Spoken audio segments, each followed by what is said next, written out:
আসসালামু আলাইকুম। আমি Mohammad Ibrahim Howlader, advocate, Bangladesh supreme court. আজকে অত্যন্ত গুরুত্বপূর্ণ একটি বিষয় নিয়ে আলোচনা করব। সেটা হলো, যদি দাদার আগে বাবা মারা যায় তাহলে বাবার সন্তানেদের যারা আছে তারা কি দাদার সম্পত্তির অংশ পাবেন কিনা, দাদার সম্পত্তিতে ভাগ পাবেন কিনা।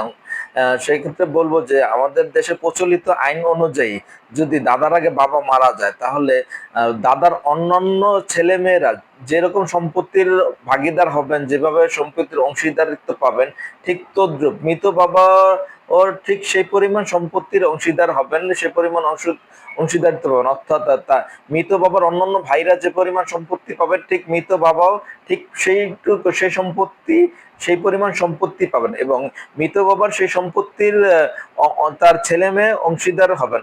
অর্থাৎ যদি দাদার আগে বাবা মারা যায় তাহলে দাদার সম্পত্তির ভাগিদার নাতি নাতনি যারা আছে তারা হবেন এবং তারা সেই সম্পত্তির ভোগ দখল করতে পারবেন। ধন্যবাদ।